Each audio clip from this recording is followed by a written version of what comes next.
మహారాష్ట్రలోని అహ్మద్నగర్ జిల్లాలో ఉన్న సాయిబాబా ఆలయాన్ని సందర్శించడానికి ప్రజలు దూర ప్రాంతాల నుంచి వస్తారు. ఈ ప్రదేశం షిరిడి సాయిబాబా ఆలయం పేరుతో ప్రసిద్ధి చెందింది. మీరు కూడా షిరిడి సాయిని సందర్శించడానికి వెళ్తున్నారా? అయితే మీకో అద్భుత సమాచారం.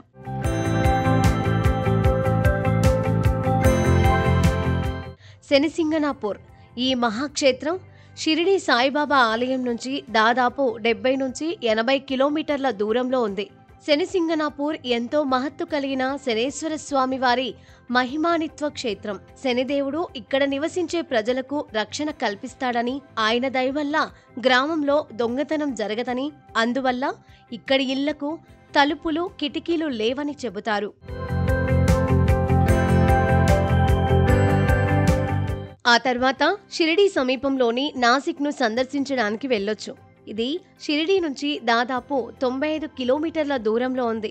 ఇది మహారాష్ట్రలోని గోదావరి నది ఒడ్డున ఉంది. మీరు సమీపంలోని పాండవ్లేని గుహలు లేదా త్రిరశ్మి గుహలను సందర్శించవచ్చు. ఇక్కడ సోమేశ్వర జలపాతం, ముల్హేర్ ట్రెక్, అంజనేరి కోట, హరిహర కోట వంటి అనేక ప్రదేశాలను కూడా అన్వేషించవచ్చు.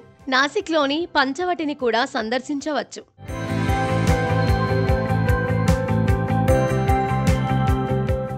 సాయినాథుని దర్శనం అనంతరం చూడవలసిన మరో ప్రాంతం లోనావాలా. ఇది షిరిడి నుంచి దాదాపు 215 కిలోమీటర్ల దూరంలో ఉంది. ఇక్కడ పర్యటన అందమైన జ్ఞాపకం. ఇది చాలా అందమైన హిల్ స్టేషన్. ఇక్కడ మీరు ప్రకృతి అందమైన దృశ్యాలను చూస్తూ ఎంజాయ్ చేయొచ్చు. ఇక్కడ మీరు లోనావాలా సరస్సు, లోహర్ గఢ్, వీసార్పూర్ కోట, భూషి ఆనకట్ట, కునే జలపాతం, కార్లా గుహలు, బాజా గుహలు వంటి ప్రదేశాలను అన్వేషించవచ్చు. ఆధ్యాత్మికతతో పాటు ఈ ప్రయాణంలో ఇలాంటి అందమైన అనుభూతులను ఎన్నో పోగేసుకోవచ్చు. అందుకే బాబా దర్శనం అనంతరం ఇవన్నీ కూడా చూడటం మర్చిపోవద్దు.